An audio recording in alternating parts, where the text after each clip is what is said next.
네, 여러분 반갑습니다. 역사 선생님 장세은입니다. 역사 시험을 앞두고 많이 걱정을 하고 있을 것 같은데, 우리 역사 시험 범위를 함께 정리해보는 시간을 가져볼까 합니다. 저는 116페이지에서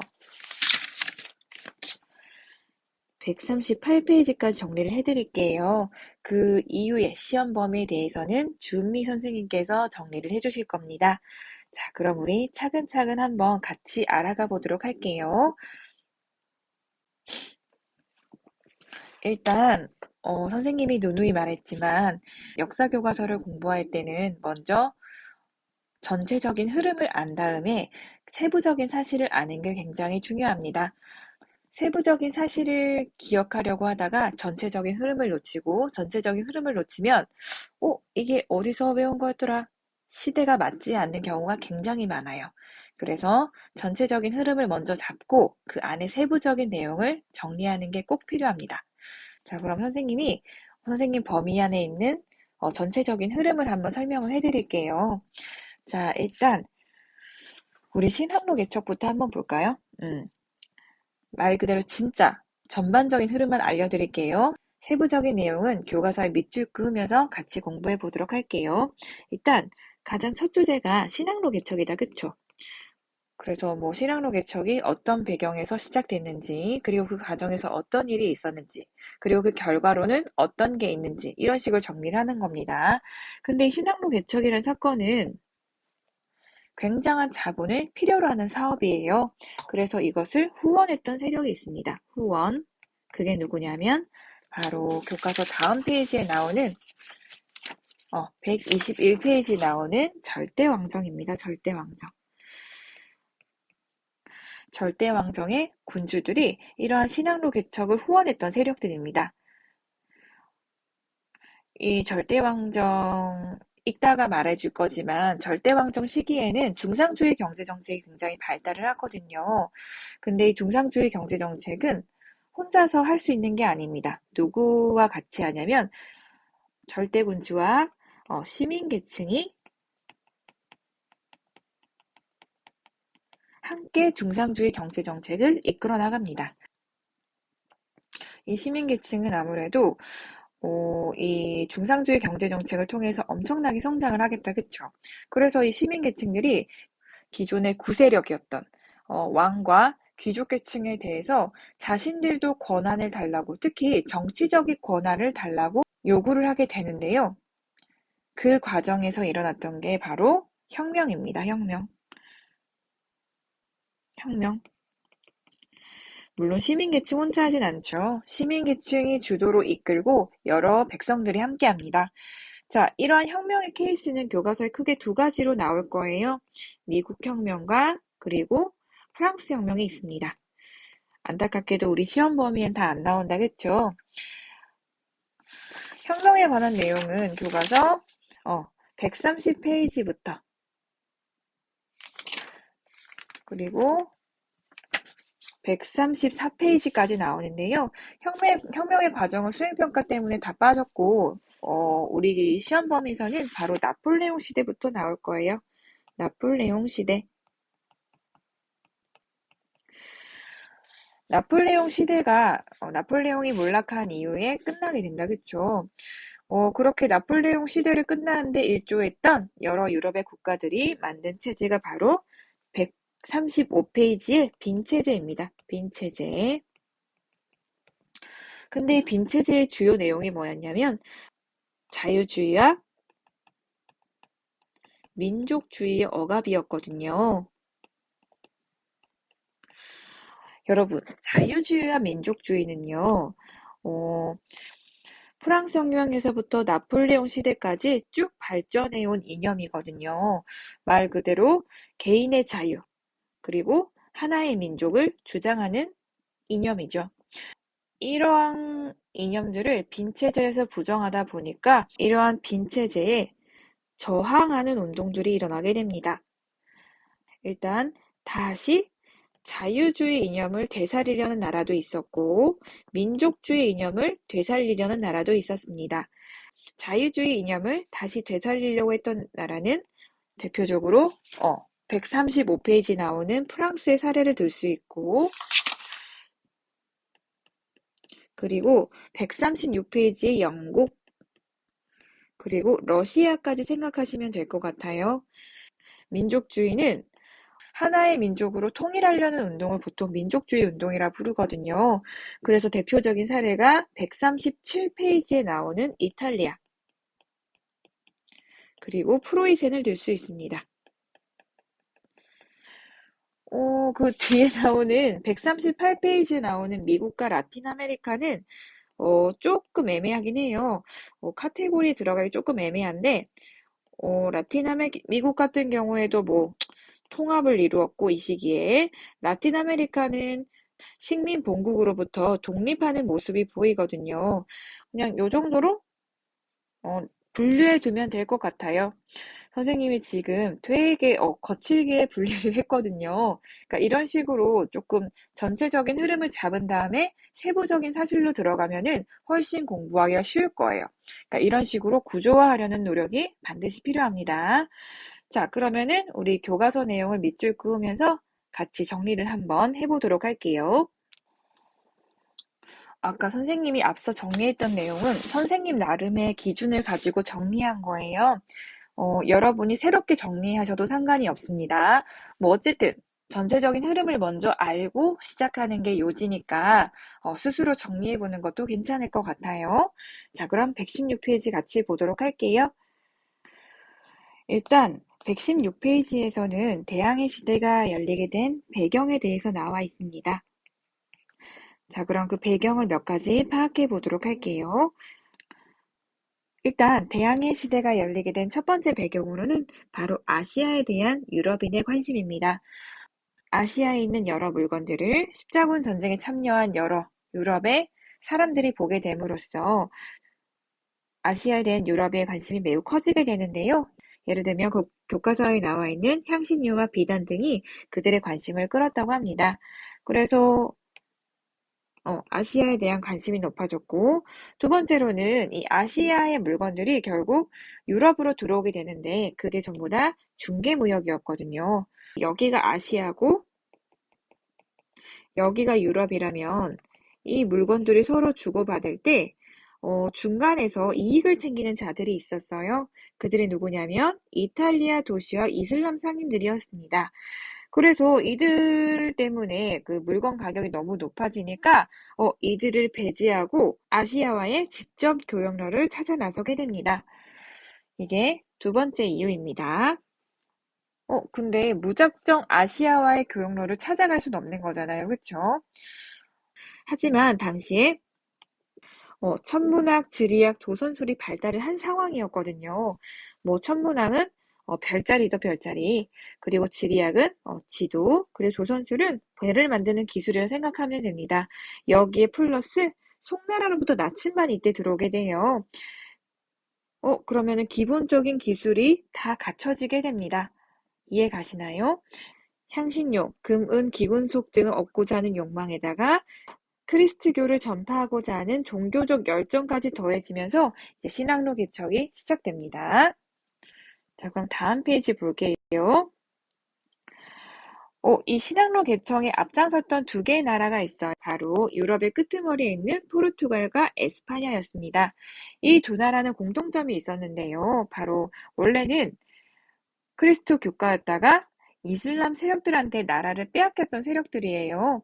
그래서 이들이 다시 이슬람 국가들이 약해진 틈을 타서 다시 크리스트교 국가를 세우게 됩니다. 그거를 교과서에서는 재정복 운동이란 말을 썼어요. 결국 이 포르투갈과 에스파냐는 둘 다 크리스트교 국가였기 때문에 크리스트교를 확대하고 그리고 국가를 다시 정비하는 과정에서 경제적인 이익이 굉장히 많이 필요했어요. 그래서 이 두 개의 나라가 신학로 개척에 앞장섰다고 생각하면 될 것 같아요. 그렇다면 신학로 개척을 가장 먼저 시작했던 건 포르투갈이었을까요? 에스파냐였을까요? 네, 바로 포르투갈이었습니다. 포르투갈. 자, 포르투갈에 바르톨로메 디아스란 사람이 있었는데 이 사람이 여기 에스파냐에서 출발해서 여기 희망봉에 도착했던 사람이었어요. 자, 그러면은 포르투갈에서 시장로 개척을 시작했다는 말을 들었으니까 에스파냐도 가만히 있을 순 없겠다, 그쵸? 자, 그래서 에스파냐에선 누가 나섰냐? 바로 콜럼버스가 나서게 됩니다. 당시 콜럼버스는 포르투갈이 뚫었던 이 아프리카 남단 말고 지구는 둥글기 때문에 이렇게 한 바퀴 뺑그르르 돌면은 자신들이 찾는 아시아를 찾을 수 있을 거라 생각을 했었어요. 근데 어떡하죠? 콜럼버스는 거리 계산을 잘못했어요. 생각보다 태평양을 그렇게 크다고 생각하지 못했던 것 같아요. 그래서 당시 콜럼버스는 요 정도 가니까 땅이 하나 발견됐어요. 그래서 여기를 인도라고 생각하게 됩니다. 그래서 여기를 아메리카 대륙의 서인도 제도라 부릅니다. 자, 그러면은 지금 콜럼버스도 뭐 새로운 땅을 찾았다고 하는데 포르투갈도 포기할 수 없다, 그쵸?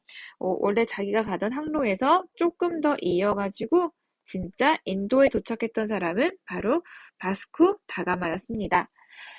자, 이런 상황에서 에스파냐는 이상함을 느낍니다. 분명히 콜럼버스가 서인도 제도에 도착했다고 하는데, 인도 제도에 도착했다고 하는데, 그런 비단이나 후추 같은 거, 향신료를 구해오지를 못하는 거예요. 여왕은 또 한 명의 사람을 보내게 됩니다. 그 사람이 바로 마젤란이라 생각하면 될 것 같아요. 자, 마젤란의 함대는 이렇게 밑으로 가서 뺑그르르 돌아서 요렇게 다시 에스파냐로 돌아오는 세계 일주에 성공했던 사람이었어요.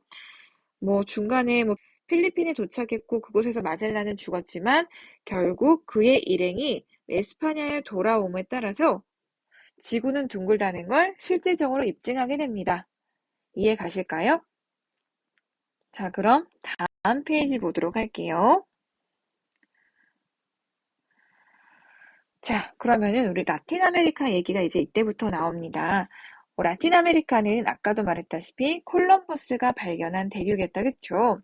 근데 이 라틴 아메리카는 새로운 대륙이 아니었습니다. 누군가가 살고 있는 곳이었다, 그쵸? 그걸 나타내는 증거가 있어요. 바로 아스테카 문명이랑 잉카 문명입니다. 이미 거기에 살던 원주민은 나름의 문명을 발전시키고 평화롭게 살고 있었거든요. 그런데 그때 콜럼버스를 비롯한 유럽의 사람들이 찾아온 겁니다. 하지만 이후 안타깝게도 에스파냐의 코르테스와 피사로에 의해서 이 문명은 철저하게 파괴되게 됩니다. 이후에 유럽 사람들은 이 아메리카 대륙에다가 금, 은을 캐거나 아니면은 사탕수수나 담배 농장을 만들게 돼요. 물론 그 일에는 자기들이 하지 않죠. 바로 원주민을 동원하게 됩니다. 그런데 이 원주민들은 이 과정에서 가혹한 노동에 시달려야 했었고, 그리고 전염병에 의해서 결국 굉장히 많은 수의 원주민들이 죽음을 맞이하게 됩니다. 그래서 결국 원주민이 많이 죽으니까 노동력이 부족해지게 되거든요. 자, 여러분, 생각을 해봅시다. 여러분들이 아주 멋진 공장을 세웠어요. 이 공장을 운영만 잘하면은 어마어마한 수익을 거둘 수 있습니다.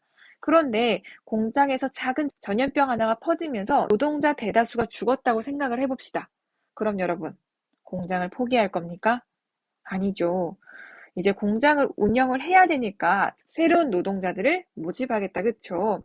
그래서 당시 유럽 사람들도 새로운 노동자를 모집하게 됩니다. 그들이 누구냐? 바로 아프리카 사람들이었습니다. 자, 여러분 보세요.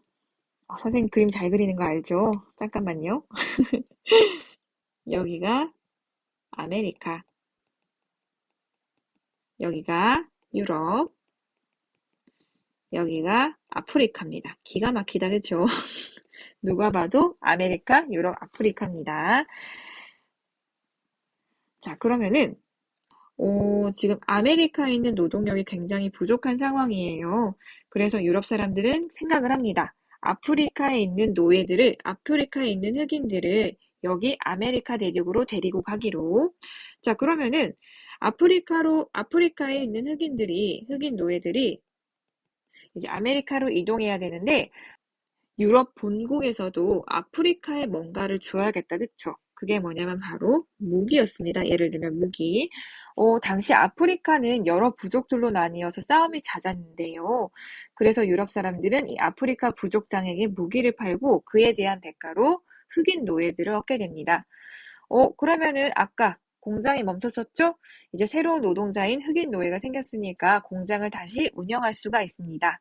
그러면 아메리카 대륙에서 유럽으로 여러 가지 물건들이 가겠다, 그쵸? 아까 봤던 금과 은, 그리고 사탕수수, 설탕을 의미한다, 그쵸? 그리고, 담배 같은 품목들이 유럽으로 가게 됩니다. 자, 여러분, 여기서 도형이 하나 보이시나요? 선생님 도형을 좀 이상하게 그리긴 했는데, 보다시피, 아메리카의 부족한 노동력을 채우기 위해서 아프리카가 연결되면서 이 세 개의 대륙이 삼각형의 모역을 띠게 됩니다. 그래서 이를 삼각무역이라 부릅니다. 혹은 여기 있는 바다가 대서양이거든요. 이를 또는 대서양무역이라 부르기도 합니다.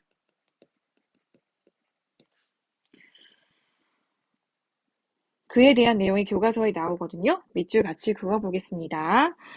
여기 볼까요? 대서양 무역은 유럽, 아메리카, 아프리카를 연결하는 형태로 변하였다. 그리고 그 자세한 내용들이 여기 나옵니다. 유럽인들은 무기와 면제품을 아프리카 노예에 교환하고 이들의 노예 무역을 통해 노동력이 부족해진 라틴 아메리카에 팔았다. 그리고 노예 노동력을 이용하여 생산한 설탕, 담배, 모카 등의 상품 작물을 유럽에 팔아 큰 이익을 남겼다. 그리고 막대한 양의 금과 은을 채굴해서 유럽과 아시아로 가져갔다. 네, 여기까지가 바로 삼각무역, 대서양 무역에 대한 설명입니다. 그리고 여기까지가 에스파냐에 대한 내용이었다면 여기 이후부터는 포르투갈에 대한 내용이 나와요. 포르투갈은 원래의 목표였던 인도를 실제로 발견했어요. 그래서 인도, 말레이시아, 중국 등등의 거점 항구를 만들거든요. 그리고 이후 인도양 무역에 참여하면서 향신료 무역을 독점하게 됩니다. 자, 여러분. 이러한 신항로 개척을 통해서 결국 에스파냐도 그렇고 포르투갈도 그렇고 정말 막대한 경제적 이익을 얻게 돼요. 이해 가실까요? 자, 그러면 이러한 막대한 이익이 있는 사업이라면 여러 나라들도 동시에 뛰어들었겠다, 그쵸? 그 내용이 14번째 줄에 나옵니다. 네덜란드, 영국, 프랑스 등등도 아시아에 진출하게 됩니다. 그러면서 세계 경제가 굉장히 많이 변하게 되거든요. 이렇게 유럽, 인도, 중국 연결하는 세계적 교역망이 형성되었고요. 그리고 아시아의 향신료, 비단차, 면직물과 아메리카 대륙의 감자, 담배, 옥수수 등 이런 게 유럽에 들어오면서 유럽인의 일상생활이 크게 변하였다고 합니다. 이런 내용도 알아두시면 좋을 것 같아요. 아까도 말했다시피 이 신항로 개척 자체는 굉장히 돈이 많이 드는 사업입니다. 정확하지 않은 곳에다가 배를 띄워서 새로운 항로를 개척하고 그리고 그거를 발견하지 못했을 때 리스크, 위험조차도 모두 감싸 안아야 되거든요. 그래서 이거는 일반적인 사람은 할 수가 없어요. 누가 있을까요? 네, 바로 당시 절대 왕정을 이끌었던 절대 군주들의 후원을 받았던 사업입니다. 자, 그러면은 우리 절대 왕정 한번 살펴보도록 할게요.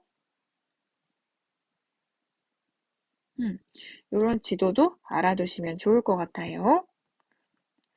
자, 그럼 우리 다음으로 유럽의 절대 왕정을 보도록 하겠습니다.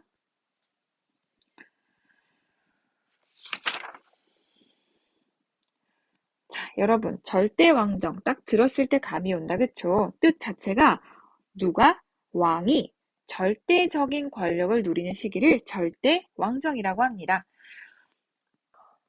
자, 여러분, 이제 우리가 지금 중세에서 근대로 넘어가는 시점을 배우고 있는데요. 원래 중세 시대에는 왕의 권력이 그렇게 세지 못했습니다. 왜냐하면은 당시 쟁쟁한 기사 계급, 그리고 크리스트교를 이끄는 교황과 성직자 계급이 너무 셌기 때문이에요. 그런데 이들 계급들이 십자군 전쟁 이후로 굉장히 시들시들해지거든요. 그 틈을 타서 왕이 절대적인 권력을 가지게 됩니다. 자, 그러면은 기본적인 조건을 몇 가지 알아볼게요. 자, 그럼 이렇게 생각하면 돼요. 이 페이지에서는 절대 왕정이 성립할 수 있는 몇 가지 조건, 공통적인 조건이 있습니다. 그거 알아볼 거고요. 이 다음 페이지에서는 그런 절대 왕정도 여러 사례들이 있을 거예요. 유럽의 여러 사례들에 대해서 알아볼 거고, 절대 왕정이 성립되면서부터 여러 가지 변화가 생깁니다. 그 변화가 123페이지, 이 페이지에 있는 거예요. 자, 그럼 차근차근 알아가 보도록 하겠습니다. 일단 절대 왕정의 기본적인 조건에 대해서 알아볼게요. 여기에 절대왕이 있다, 그쵸? 쌤 그림 잘 그리죠? 절대왕입니다. 자, 절대왕은 기본적으로 두 가지 조건을 일단 갖추고 있어요. 이거는 우리가 이전에 배웠던 겁니다. 일단 자신의 말을 잘 들어주는 신하들의 조직, 바로 관료제를 기본적으로 갖추고 있습니다. 그리고 이런 신하들뿐만 아니라 자신을 위해 언제든 희생할 수 있는 군대도 기본적으로 갖추고 있어요. 그들을 상비군이라고 합니다. 우리 집에 상비약 있다, 그쵸? 항상 준비되어 있다는 뜻이에요. 이게 기본 베이스입니다. 한번 밑줄 그어 볼게요. 16, 18세기 통일국가 등장하면서 왕이 절대적인 권력을 행사하는, 여기 뜻이 나온다, 그쵸? 절대왕정이 성립을 하였습니다. 자, 기본적으로 일단 관료제, 신하들의 체계, 그리고 상비군이 갖춰져 있습니다. 이것만 있는 게 아니에요. 또 뭐가 있냐면 바로 자신의 권력을 뒷받침해줄 정치 이론을 이때 만들게 되거든요. 그게 뭐냐면 바로 왕권 신수설입니다. 여러분, 그대로 말을 하자면 왕의 권력은 절대적인 신으로부터 부여받았다는 뜻입니다. 그렇다면 왕한테 개기는 것, 신한테 개기는 거다. 그쵸? 이해할 수 있을까요? 자, 이러한 내용도 여기 나오네요. 왕의 권한은 신이 준 것이므로 절대적으로 복종해야 된다는 왕권 신수설을 이용을 했다. 자, 그럼 여러분, 솔직히 현실적으로 말해서 이 관료제와 상비군 같은 경우에는 맞아요. 신으로부터 절대적인 권력을 받은 왕에게 복종을 해야 된다. 그쵸? 하지만 현실적으로 일단 관료제와 상비군을 이끌기 위해서는 돈이 필요합니다. 돈. 즉 이들한테 월급을 줘야 돼요. 자, 그래서 만들어진 게 바로 중상주의 경제정책입니다. 중상주의 경제정책. 기본적인 내용은 여기 나와 있어요.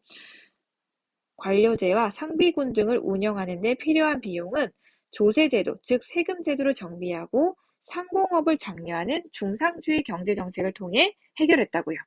자, 중상주의 경제정책은 어렵게 생각하지 맙시다. 말 그대로 상공업을 중시하는 거거든요. 즉, 상업을 통해서 이익을 남기는 걸 중요시합니다.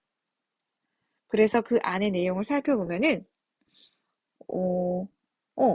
수출을 장려하고 수입을 억제함으로써 나라의 돈을 많이 남기려고 하는 거예요. 자, 그러면은 생각을 해봅시다. 수입을 억제하고 수출을 장려하려면 기본적으로 그 나라에서 필요한 물건들을 생산해낼 수 있다는 의미입니다. 예를 들어 볼게요. 만약에 우리나라에 자동차가 없어요. 그래서 다른 나라로부터 수입을 하는데 결국 수입을 받으려면은 나라에 있는 돈이 나간다. 그쵸? 아까워요, 아까워요. 자, 그래가지고 어떻게 할 거냐면 이제 우리나라에 자동차를 만드는 공장을 세우는 거예요. 공장을 세워서 열심히 기술을 개발한 다음 만들어진 자동차를 우리나라에서 사용을 하고 한 걸음 더 나아가서 그걸 다른 나라에 수출한다면 이익을 남길 수 있겠다. 그쵸? 그래서 이렇게 수출을 장려하고 수입을 억제하기 위해선 반드시 기본적으로 국내 산업을 육성하고 보호를 해야 됩니다. 이해 가실까요? 예를 들면 자동차 공장을 세우는 그런 개념을 생각하시면 됩니다. 자, 그리고 여기 한 가지를 더 더할게요. 이때 이제 식민지를 개척하려고 노력을 하거든요. 이런 움직임이 조금씩 보이기 시작을 합니다. 왜냐하면은 식민지를 개척하면은 그 식민지에 나는 기본적인 원료는 다 우리나라 거잖아요. 그쵸? 그러면은 뭐 예를 들면 아까 자동차를 예를 들었는데 자동차를 만들 수 있는 재료들을 식민지한테서 공짜로 얻을 수 있다는 거예요. 아싸! 재료비가 굳었어요. 그리고 우리나라에서 열심히 또 우리나라에서 열심히 이렇게 만들었다, 그쵸? 자동차를. 그러면은 그 자동차를 또 식민지에 팔 수가 있습니다. 이렇게 식민지 하나만 개척해 두면은 원료 공급지일 뿐만 아니라 상품 시장까지 되거든요. 아싸, 일석이조입니다. 그래서 이 식민지를 개척하는 것 자체가 많은 이득을 남기기 때문에 절대 왕정에서는 이제 이런 식민지를 개척하려는 노력을 많이 보이게 됩니다. 자, 그럼 여러분, 여기까지가 중상주의 경제정책 내용이거든요. 여기서부터 여기까지. 그러면 이러한 정책은 절대 왕 혼자서는 못해요. 어떻게 나라의 상업을 국왕이 다 관장을 합니까? 할 일도 많은데.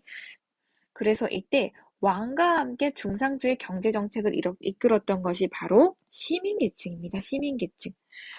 시민계층이 어디서 나왔는지 아시나요? 교과서 여러분, 예전에 78페이지 볼까요? 거기 78페이지 보면은 중세 유럽의 도시가 발달하다 해서 이제 시민들이 발달하는, 시민계층이 성장하는 모습을 보이거든요. 이 시민계층이 여기서 연결됩니다. 자, 그러면은 이 왕은 여기 시민이 있습니다. 시민. 누가 봐도 시민이죠.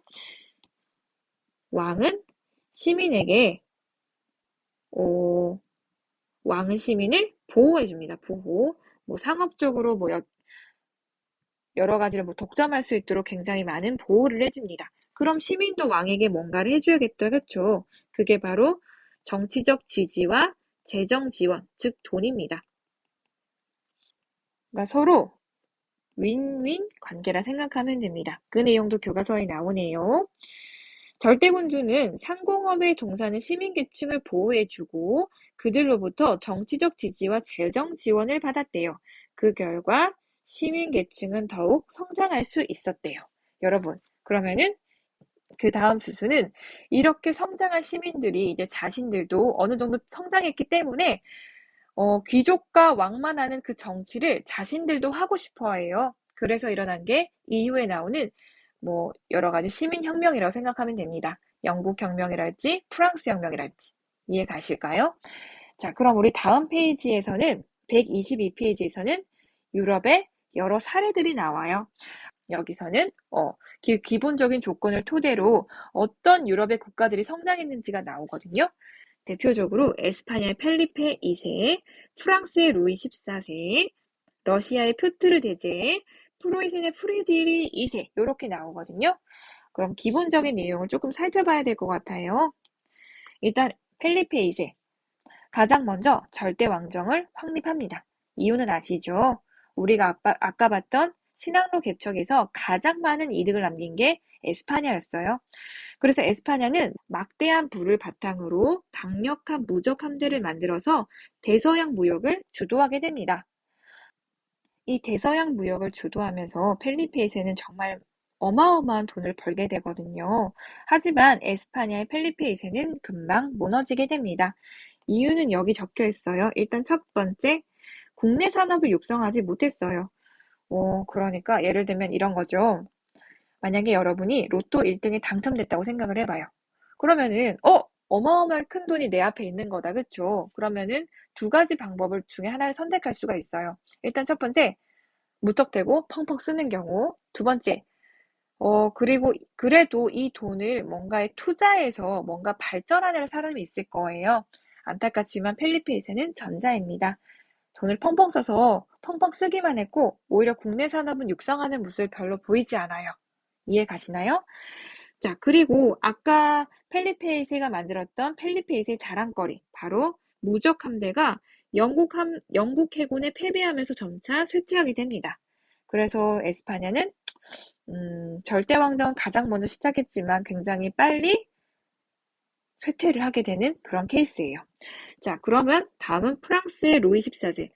이분은 절대 왕정의 모범 같은 분입니다. 루이 14세. 루이 14세 같은 경우에는 아주 어린 나이에 절대 군주의 즉위를 하게 됩니다. 자, 그래서 귀족들이 굉장히 그를 만만하게 봤었어요. 루이 14세가 성장하는 과정 중에서 귀족의 반란들이 몇 번 있었거든요. 그걸 진압하고 그리고 시민계급을 행정관료로 편입해서 절대 왕정을 확립하게 됩니다. 그리고 스스로를 이미지 메이킹해요. 바로 스스로를 태양왕으로 자처를 하게 됩니다. 일단 태양왕을 자처를 했고 그리고 베르사유 궁전을 지어서 왕실의 권위를 과시하게 됩니다. 그리고 여기 더해서 콜베르라는 신하를 등용해서 국가 재정에 확 힘쓰고 상비군을 육성하는 모습을 보입니다. 1번과 2번을 통해서는 국왕의 절대 권력을 과시하기 위해서 굉장히 애를 썼던 것 같고 3번 업적을 통해서는 중상주의 경제 정책을 열심히 하고 상비군을 육성하는 모습이 보입니다. 이해 가실까요? 자, 그 다음 러시아 표트르 대제를 봅시다. 러시아 같은 경우에서는 원나라 기억나나요? 징기스칸이 세웠던 원나라. 이 원나라의 지배로부터 벗어난 지 얼마 안 됐을 때였어요. 자, 그러면 이제 독립을 했다, 그쵸? 독립을 한 다음에 이제 어떤 방향으로 러시아를 이끌어가야 될지 굉장히 고민이 많았을 것 같아요. 그래서 표트르 대제 같은 경우에는 어떻게 하냐면 바로 서유럽을 그대로 모방하는 정책을 펼칩니다. 그래서 이런 내용이 나오네요. 서유럽 여러 나라를 돌아보고 그들의 기술과 문물을 적극적으로 받아들인다. 이해 가실까요? 직접 서유럽의 여러 나라를 돌아보고 그들의 기술과 문물을 적극적으로 받아들이는 모습을 보이게 됩니다. 그리고 수도도 옮겼어요, 아예. 상트페테르부르크로 수도를 삼아서 서유럽을 따라 러시아를 근대화하려는 모습이 보입니다. 마지막, 프로이센의 프리드리 이세는 조금 특별한 케이스입니다. 프리드리 2세 같은 경우에는 국가 제일의 공복을 자처하며 산업을 장려하고 사회개혁을 추진하였다고 합니다. 여기에 베르사유 궁전을 모방해서 상수시 궁전을 짓는 모습도 보이죠.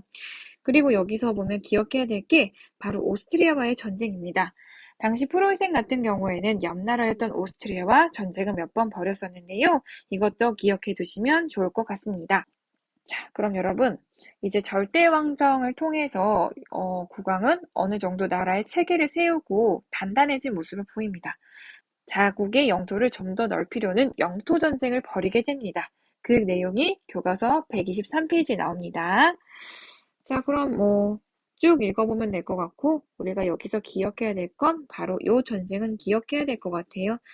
바로 오스트리아 프로이센 간에 있었던 슐레지언을 차지하고자 벌였던 7년 전쟁입니다. 이 전쟁이 겉으로 보기에는 여기가 오스트리아, 누가 봐도 오스트리아죠? 여기가 프로이센입니다. 프로이센. 자, 겉으로 봐서는 이 두 나라가 아까 슐레지엔 지역이다, 그쵸? 슐레지엔 지역을 두고 싸우는 것처럼 보였지만 이 전쟁에는 누가 또 참여를 하냐면요. 바로 오스트리아 편에 프랑스, 그리고 프로이센 편에 영국이 서 있었어요. 이들 간의 전쟁은 식민지 전쟁을 이미 하고 있었거든요. 겉으로 봤을 때는 오스트리아와 프로이센의 전쟁이었지만 그 안을 들여다보면 식민지를 둘러싼 프랑스와 영국이 싸우고 있는 전쟁의 연장선이었어요. 결국 이 전쟁에서 프로이센과 영국 팀이 이기게 되거든요. 윈. 그래서 이때 영국은 프랑스 세력을 밀어내고 인도 지역을 차지하게 됩니다. 그리고 프로이센 같은 경우엔 원래 목표지였던 슐레지엔을 차지하게 됨으로써 국력을 강화하는 모습이 보입니다. 절대왕정을 통해서 권력을 강하게 만든 국왕들이 이때 이미 서로 전쟁을 많이 하고 있었다. 이 정도 기억해 두시면 될 것 같아요. 자, 여기까지 내용을 하고 그럼 우리 그 다음으로 이제 혁명 쪽으로 갈 거예요. 당시 절대왕정과 함께 힘을 길렀던 시민계층들이 자신의 정치적 권리를 얻기 위해서 했던 것이 바로 혁명입니다. 자, 그럼 교과서 134페이지 볼까요? 자, 그럼 미국 혁명과 프랑스 혁명은 넘어가고 우리 나폴레옹 시대를 볼게요. 134페이지입니다. 이 나폴레옹 시대에서는 여기서부터 기억하면 좋을 것 같아요. 이제 로베스피에르가 공포 정치를 했던 사람이었잖아요. 그쵸? 그 사람이 몰락한 후 이제 프랑스에는 5인의 총재 정부가 들어서게 됩니다. 5인의 총재 정부. 이 5명의 국무총리라고 생각을 하면 될 것 같아요. 이제 지도자가 없는 상황에서 5명의 국무총리가 함께 정치를 꾸려나갔는데 역부족이었어요. 그래서 점차 시민의 신뢰를 잃어갑니다. 이때 등장한 것이 바로 우리가 알고 있는 나폴레옹이에요. 나폴레옹. 자, 나폴레옹은 이제 쿠데타를 일으켜서 정권을 장악하면서 우리가 알고 있던 프랑스 혁명은 끝이 나게 됩니다. 나폴레옹은 그 이후에 여러 가지 정책을 하게 되는데요. 대표적으로 어떤 것이 있냐면 일단 바깥으로는 오스트리아와 러시아의 군대를 격파하는 일이 있었다. 그쵸? 이걸 통해서 프랑스의 압도적인 우위를 확립합니다. 프랑스 혁명기에 프랑스는 굉장히 많이 유럽의 침략도 받고 많이 밀렸었는데 나폴레옹 이후로는 이제 그게 완전 바뀌어서 전세가 뒤바뀌면서 프랑스가 압도적인 우위를 확립하게 됩니다. 그리고 내부적으로는 프랑스 은행을 설립을 했고 나폴레옹 법전도 편찬을 했네요. 여기 나폴레옹 법전의 그림이 있습니다. 그리고 교육제도도 정비하면서 이제 관리를 선발하는 모습을 보입니다. 이제 그 이후에 프랑스가 안정권에 접어들게 되면서 나폴레옹의 지지도가 매우 높아집니다. 이걸 바탕으로 나폴레옹은 마침내 황제에 즉위하게 됩니다. 자, 여러분, 프랑스 혁명을 통해서 이제 프랑스의 일반 시민들도 정치에 참여할 수 있는 공화정의 형태로 갔었는데요. 이제 다시 황제 정치가 시작되었습니다. 굉장히 시대에 역행하는 모습을 보이고 있어요. 다음 줄을 계속 읽어볼게요. 이 나폴레옹 시대에 프랑스군이 유럽 전역을 제패하면서 유럽 전역을 침략하면서 혁명 이념이 각 국에 전파되게 되거든요. 여기서 말한 혁명 이념은 무엇을 말할까요? 네, 바로 자유주의를 의미합니다. 특히 교과서에는 개인이 정치에 참여할 수 있는 자유를 굉장히 중시 여기거든요. 그러니까 개인이 정치에 참여할 수 있는 정치적 자유라고 생각을 하면 될 것 같아요. 근데 결국에 나폴레옹이 프랑스 혁명 이념이 전파됐다고 하더라도 나폴레옹이 다른 나라를 침략하고 그들을 학살하는 모습도 보이게 되거든요. 그래서 나폴레옹의 군대에 맞서 싸우기 위해서 각국에서는 민족주의 운동이 촉진되는 모습을 보입니다. 이해 가시나요? 그래서 보통 프랑스 혁명가 나폴레옹 정부는 자유주의와 민족주의의 씨앗을 뿌렸다 이런 말을 쓰기도 합니다. 결국에 이러한 민족주의 운동에 부딪혀서일까요? 이후 승승장구하던 나폴레옹의 군대는 결국 영국 제압 실패, 그리고 러시아 원정 참패하면서 결국 몰락하게 됩니다. 여기까지 기억하면 좋을 것 같아요. 자, 그럼 다음 페이지 넘어갈게요. 자, 우리가 아까 프랑스 혁명과 나폴레옹 시대를 걸치면서 자유주의와 민족주의의 씨앗이 뿌려졌다는 말을 쌤이 했었다. 그쵸? 네, 그래서 이 파트부터는 이 자유주의와 민족주의가 유럽에서 어떻게 확산되는지 그 내용에 대한 것이 나올 겁니다. 자, 같이 살펴볼게요. 첫 번째 줄부터 볼게요. 나폴레옹이 몰락했다. 그쵸? 이제 나폴레옹을 몰락시킨 유럽의 여러 국가들이 빈에서 회의를 열게 됩니다. 그리고 나름의 평화체제를 구축하는 모습이 보이거든요. 빈 회의는 몇 가지 기억해야 될 사안들이 있어요. 첫 번째는 뭐냐면 정통성의 원칙, 두 번째는 보수주의를 표방하고 세력 균형을 강조했다. 이 두 가지는 알아두셔야 될 것 같아요. 일단 정통성의 원칙은 뭐냐면요. 결국은 프랑스가 혁명이 일어나기 이전이 정상적인, 정통적인 모습이라는 겁니다. 그래서 유럽을 프랑스 혁명 이전의 상태로 되돌리려 하는 모습이 보입니다. 구체적인 내용이 여기 나온다. 그쵸? 그래서 국경이 프랑스 혁명과 나폴레옹 이전으로 되돌려졌고요. 쫓겨난 지배자들, 특히 프랑스의 국왕들이 원래의 지위를 찾게 됩니다. 그리고 두 번째에는 보수주의 표방, 세력균형 강조라는 내용이 나와요. 지금 유럽에서는 나폴레옹 군대에 의해서 굉장히 많은 전쟁을 치렀다. 그쵸? 그래서 이제 나폴레옹이 몰락한 이후로는 체제 안정을 위해서, 각국의 안정을 위해서 당분간은 세력 균형을 맞춰가지고 전쟁을 하지 말자고 한 거예요. 이해 가실까요? 빈체제는 굉장히 많은 부작용을 낳거든요. 특히 이거요.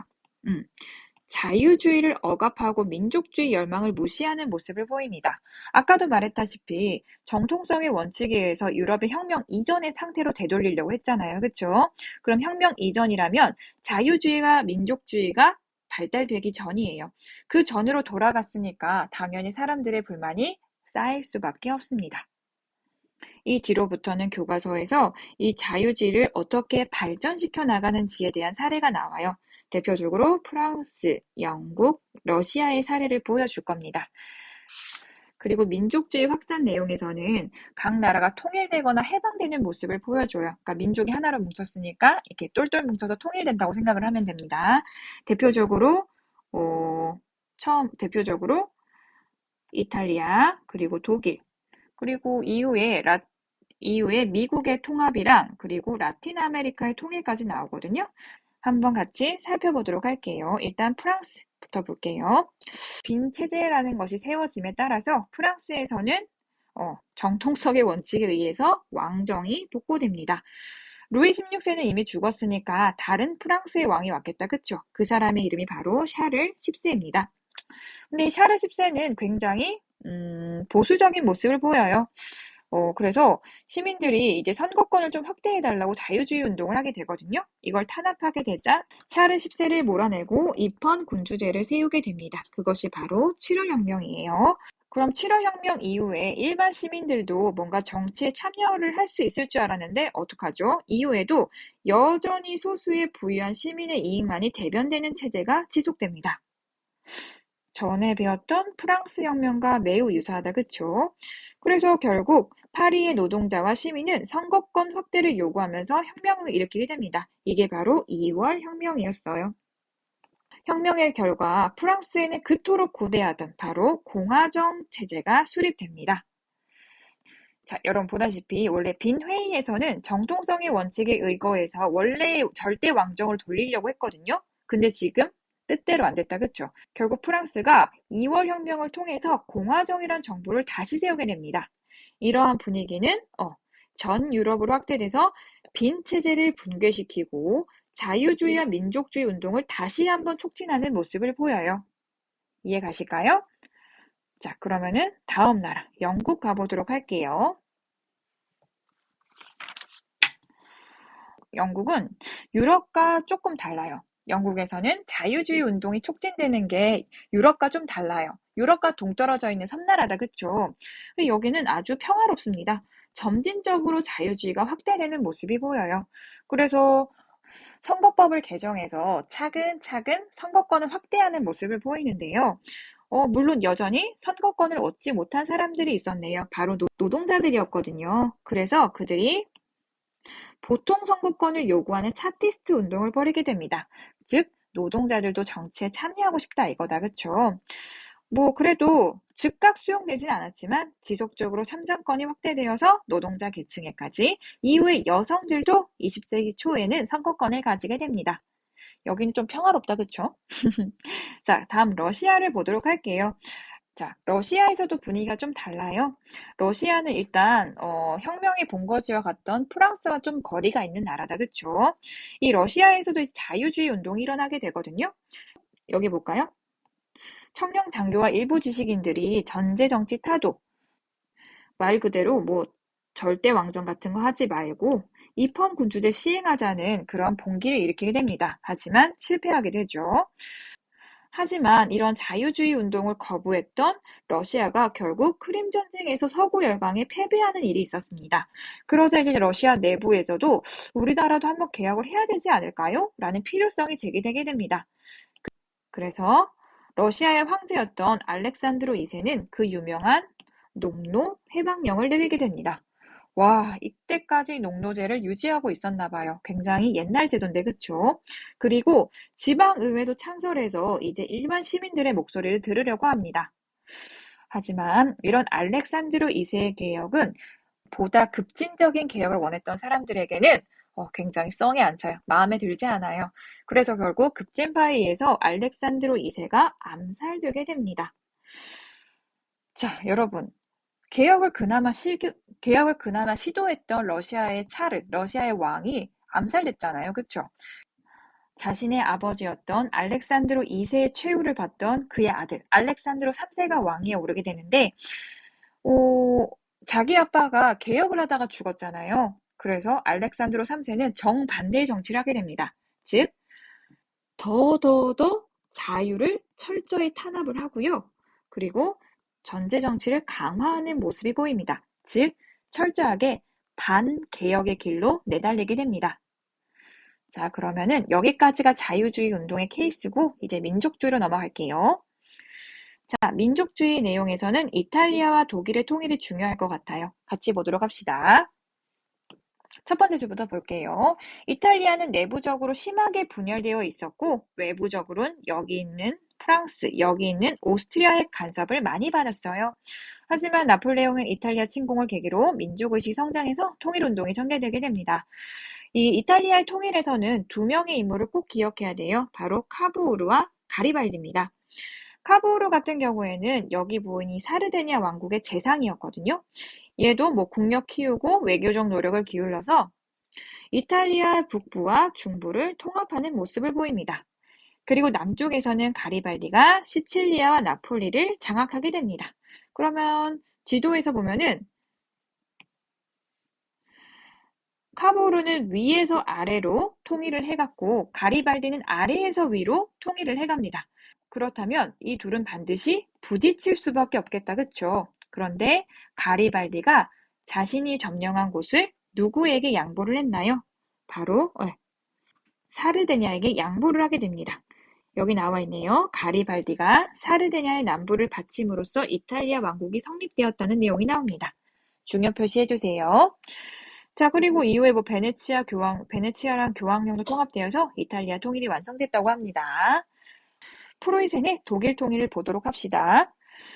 자, 독일도 19세기 중년까지 수많은 나라로 분열되어 있었어요. 이탈리아도 분열이 심하게 되어 있었는데 독일이 훨씬 많이 쪼개져 있었다고 생각을 하게 됩니다. 1848년 혁명 직후 이제 의회를 중심으로 통일 방안이 논의됩니다. 근데 이 의회에서는 뭔가 계속 말로 서로 이렇게 통일하자 저렇게 통일하자 말로는 싸우고 있는데 뚜렷한 성과가 없었어요. 그래서 나섰던 게 바로 그 유명한 비스마르크입니다. 비스마르크는 프로이센의 재상이었거든요. 이 사람은 이렇게 말로만 떠들지 말고 직접 무력으로 독일을 통일하자는 철혈 정책을 내세우게 됩니다. 쌤이 알려줬다시피 철과 피로 독일을 통일하자, 즉 전쟁으로 독일을 통일하자는 내용입니다. 굉장히 현실적인 정책을 추구했다고 생각을 하면 될 것 같아요. 자, 처음에는 의회에서도 이런 비스마르크의 주장을 굉장히 반대했었거든요. 그런데 비스마르크는 강력한 군사력으로 통일을 방해하던 오스트리아를 물리치고 이어 프랑스도 물리치게 됩니다. 사람들은 너나 할 것 없이 비스마르크를 지지했고 결국 독일 통일을 이루게 됩니다. 자, 이렇게 독일을 통일시켰고 다음 페이지 보도록 할게요. 다음 페이지에서는 미국이 하나로 통합되는 모습이 보입니다.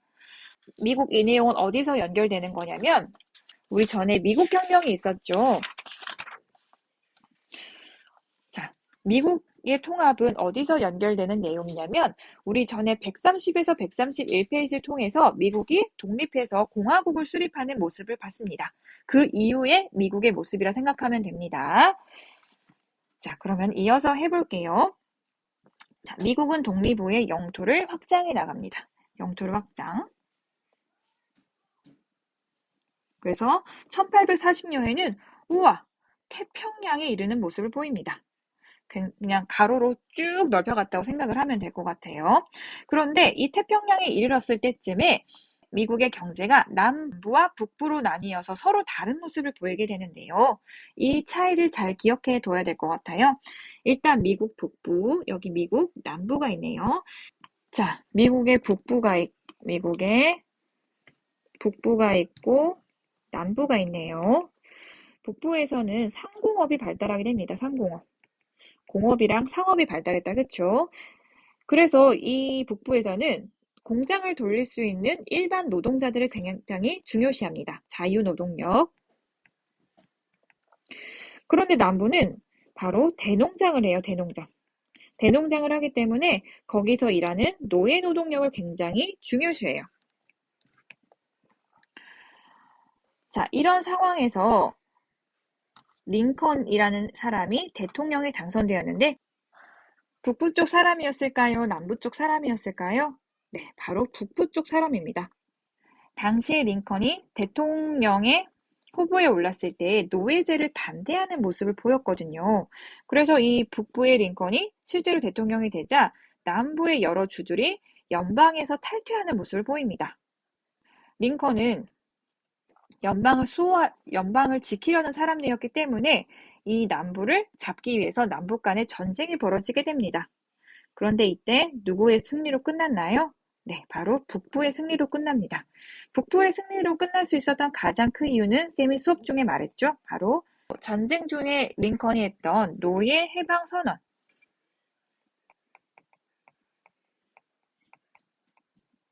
이게 굉장히 북부의 승리를 이끄는데 굉장히 큰 견인차 역할을 했다고 합니다. 자, 여러분, 비가 온 뒤에 땅이 굳는다는 얘기가 있다, 그쵸? 미국은 연방이 조각조각으로 분리될 뻔했지만 결국 전쟁을 통해서 오히려 통합되는 모습을 보입니다. 자, 그래서 이후에 미국으로 이민도 급증하였고, 전쟁 중간중간 개설되었던 철도가 연결되면서 대륙 횡단철도라는 게 개통됩니다. 그리고 여기에 천연자원과 노동력을 바탕으로 급속한 산업화가 이루어지게 됩니다. 여기까지 기억해 두시면 좋을 것 같아요. 자, 여러분, 우리 이 내용도 꼭 기억해 두시면 좋을 것 같아요. 자, 그리고 라틴 아메리카 넘어갈게요. 라틴 아메리카는 대항해 시대 이후에 이제 에스파냐와 포르투갈의 지배와 수탈을 당하던 곳이었거든요. 그런데 프랑스 혁명 이후 여기서도 혁명 이념이 전파되었고 나폴레옹 전쟁으로 그 본국들이 간섭이 약해지게 되거든요. 라틴 아메리카에 대해서. 그래서 각지에 독립운동이 일어나게 됩니다. 그래서 굉장히 많은 나라가 독립을 하게 되는데요. 우리 여기서는 이 두 사람 정도만 기억하면 될 것 같아요. 바로 에스파냐 지배 아래 있던 여러 지역을 독립시켰던 두 명의 인물이 있어요. 바로 볼리바르와 산마르틴. 이 두 사람의 이름 정도 기억해 두시면 좋을 것 같습니다. 저는 여기까지 설명드릴 거고요. 그 다음 내용부터는 주은미 선생님께서 설명을 해주실 겁니다. 자, 여러분, 여러 번 반복하고 일단 쌤이 말했다시피 줄기를 먼저 세우고 그 다음에 가지치기를 통해서 내용을 그 시대에 정확하게 끼워 넣는 게 제일 중요합니다. 알았죠? 자, 여러분 그럼 우리 시험 공부 화이팅 하세요.